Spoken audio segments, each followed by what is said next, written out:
अस्सलाम वालेकुम इमरान टीवी में भली कार मां हां मुबशर सोलंगी सता पेरी एक नजर हेडलाइन ते पाकिस्तान ऐं काज़ाकिस्तान में बेतरफ़ो वापार $1 अरब ताईं पहुचाइण जो अज़म बिन्ही मुल्कनि विच में स्ट्रेटेजिक पार्टनरशिप समेत मुख़्तलिफ़ मुआहिदनि जी मफ़ाहमत याददाश्तनामनि ते सहियूं। वज़ीर आज़म शहबाज शरीफ़ चयो आहे त काज़ाकिस्तान जे कंहिं सदर 23 सालनि खां पोइ पाकिस्तान जो दौरो कयो आहे। बिन्ही मुल्कनि विच में लाॻापनि खे नई बुलंदियुनि ताईं पहुचाइण जी ज़रूरत आहे। बिन्ही मुल्कनि विच में मुआहिदनि सां ताउन में इज़ाफ़ो ऐं मुआशी बहितरी ईंदी। वज़ीर आज़म हाउस पहुचण ते काज़ाकिस्तान जे सदर जोमार्ट तोकायोव खे गार्ड ऑफ ऑनर पेश। वज़ीर आज़म वफ़ाक़ी काबीना जो इजलास अॼु शाम तलब करे वरितो। शहबाज शरीफ़ आलमी इशूज़ ते काबीना खे एतमाद में वठंदो। इजलास में मुल्क जी मजमूई सियासी ऐं मुआशी सूरतहाल जो जाइज़ो वरितो वेंदो। आलमी बैंक जो सदर अजय बंगा वफ़द समेत लाड़कानो पहुतो। वॾे वज़ीर मुराद अली शाह पारां मोहनजोदड़ो एयरपोर्ट ते वर्ल्ड बैंक जे सदर जी आजियां। अजय बंगा वॾे वज़ीर सां गॾु ॾोकिरी तालुके जे मुख़्तलिफ़ ॻोठनि जो दौरो कयो। आलमी बैंक जे तावन सां तामीर थियल घरनि ऐं मुतासिरनि जी बहाली जो जाइज़ो।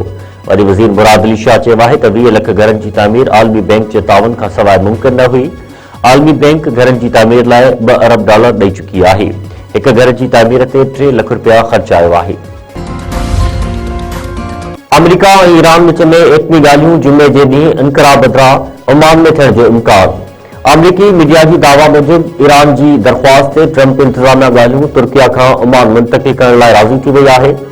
ईरान अमरीका सां ॻाल्हियुनि बाबति मुशावरत जी तस्दीक़ कंदे चयो आहे त ॻाल्हियुनि लाइ हंधि या वक़्तु को ॾुखियो मसइलो न आहे। ॻाल्हियुनि जो हंधि ऐं वक़्तु मीडिया गेम न बणिजणु घुरिजे। अमरीकी सदर डोनाल्ड ट्रंप चयो आहे त ईरान मिडनाइट हैमर जहिड़ो ऑपरेशन ॿीहर न चाहींदो। उमेद आहे त ईरान सां ॻाल्हियूं कामयाब थींदियूं। ईरान सां ॿी मुलाक़ात किथे थींदी उहा हुननि खे बि ख़बर न आहे। व्हाइट हाउस में मीडिया सां ॻाल्हाईंदे ट्रंप वधीक चयो आहे त ईरान खे अॻुभराई जो ख़्वाहिशमंद नज़र अचे पियो, पर ॾिसणो उहो आहे त वाक़ई को नतीजो साम्हूं अचे थो या न।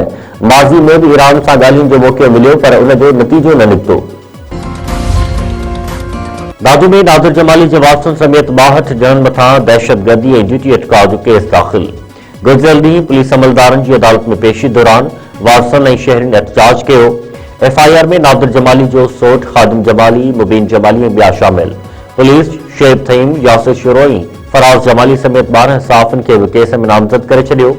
केसनि जे मतन में ॼाणायो वियो आहे त जवाबदारनि अदालती अहाते में पुलिस ऑफिसरनि जी रस्ता रोक कई ऐं गुथा लफ़्ज़ ॻाल्हाया।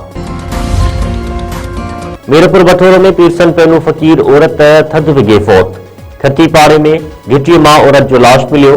ॻोठ दोदो मला वासण लाली मला तौर सुञाणप। 85 वरनि जी ॿुढड़ी औरत शहर में पिनी पेट गुज़र कंदी हुई। डॉक्टरनि मूजिब औरत जो मौत थधि सबबि दिलि जो दौरो पवण करे थियो आहे।